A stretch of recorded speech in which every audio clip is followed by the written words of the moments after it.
My name is Jay White. I'm a water ecologist. I do quite a bit of work on local stewardship projects, especially around the lake environment conservation sector. One of the things the organizers had asked me to speak about is impediments to stewardship.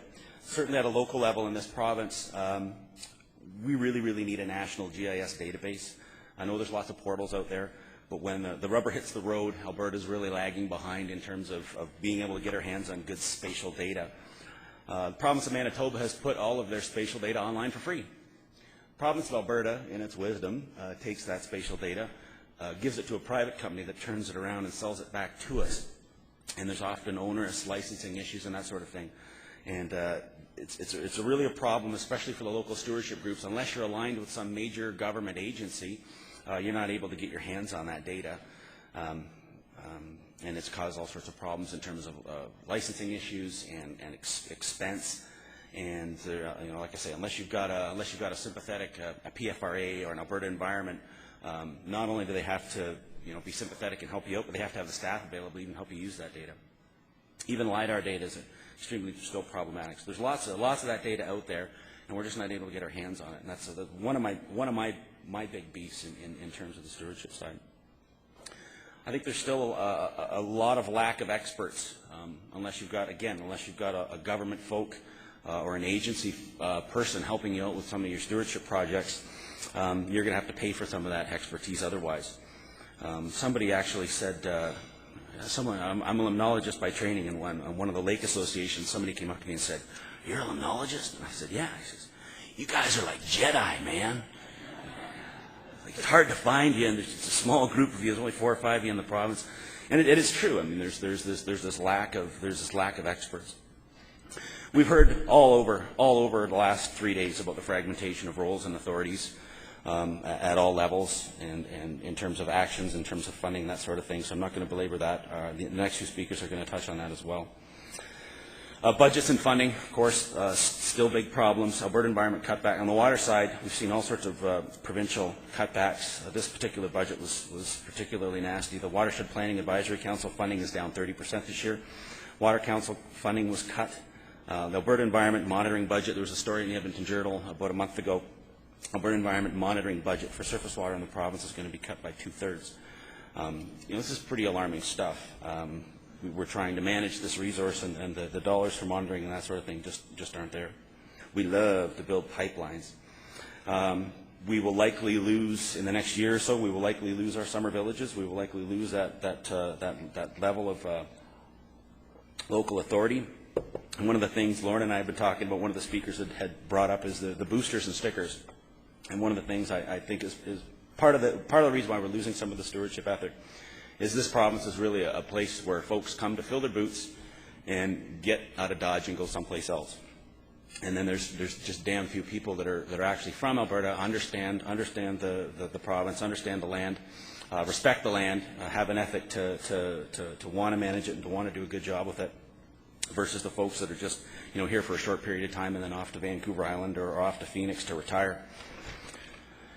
So that's some of the impediments to stewardship locally. What are some of the actions that we can do? One of the things I'd really love to see done in this province is dismantling this tower that we've created to sell our spatial data back to us, that we've paid for as a taxpayer. So I'd really love to see the dismantling of the Altalis and spatial data warehouse that we had created. We created only about 8 years ago or so. And I'd love to see us put all of our digital data back online where it belongs for everyone to use, and actually contribute that to a national GIS database. I see probably a federal partner helping us out and leading the way on that. Some of the folks doing the best watershed GIS work in the province right now are PFRA, Prairie Farm Rehabilitation Administration, so the federal ag folks. Surprising that in this province I do probably more business with the federal ag folks and helping out my watershed groups get their GIS data than with anybody else. I'll bet you on the Red Deer State of the Watershed report that we just completed, about $100,000 of in-kind time was spent doing that. In terms of the lack of experts, we need to do a better job of encouraging folks to be doing sustainability training at the university level. We've lost, just on the water side, just U of A and U of C, there's not many people, like the Jedi comment I made earlier, there's not many people doing this kind of work. well, who's going to take on the work if there's no one there to mentor them?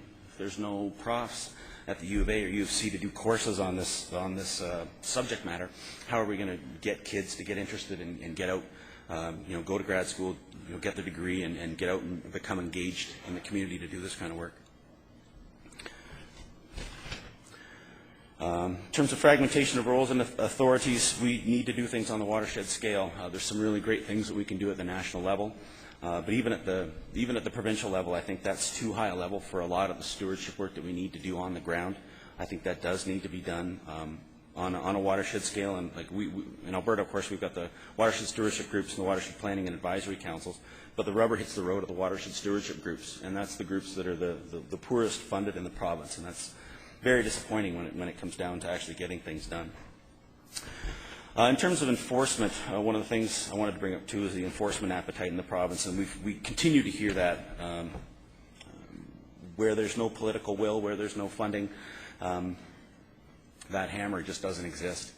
And a lot of the folks I talk to are actually frustrated at not only the fragmentation of roles and responsibilities, but the lack of political will to enforce when there are, riparian work or wetlands drained or things like that that's done along lakes and lake shores. So one of my DFO colleagues quipped, was playing hockey with him in the wintertime, and I asked, how's the enforcement business? How are you keeping very busy? And he says, actually, no. He says, we can't afford to put gas in the trucks right now, so we're not doing anything. That's the reality as well. And that's no knock against DFO. It's just on the ground what's going on. The regionalization I've talked a little bit about. One of the things I thought was very interesting was the comment about making a living versus making a killing, and getting back to the stewardship approach in this province. A lot of the folks here are just coming here to make a living, to get whatever it is out of the ground as quick as possible and get selling it and fill your boots. I think we need to work with that sector in particular to instill that stewardship ethic. So there's just an education there as well. Guy also spoke about our call for urgency to action. I think that's extremely important as well. One of the things I think that we've heard over and over and over again is people trying to define what stewardship is. One of the guests leaned over and said to me the other day, she said to me, everybody's got their own definition for stewardship, and we've heard lots of definitions. Pincott said sustainability is inevitable. Sanford said sustainability is irrelevant. I think with us trying to spend so much time defining it, it basically becomes nothing to anybody. So I thought it'd be interesting to see what stewardship meant. I cracked open the new Alberta Land Stewardship Act. I thought, well, geez, it's got to be defined in here. It's not defined. It's not defined in the Act at all. So I'd like to call that to our SRD folks that are bringing the land use framework out, that perhaps they should take a crack at trying to define sustainability. We need to embrace new partners. The church, native spirituality, music, theater. Lauren Fitch used the term combat biology. I think those are extremely wise words. Those are in my sector, my line of work, those are whole new challenges, whole new sectors to be embraced. And I was really excited to hear that from some of the speakers as well. And that's continuing to resonate with me. In particular, the First Nations beliefs about the native spirituality and the role of water as a spirit absolutely is fascinating, and I think that message needs to get out as well. Delivery of stewardship occurs at many levels. We need to make sure we increase our inclusivity and decrease that fragmentation, and again, working towards that.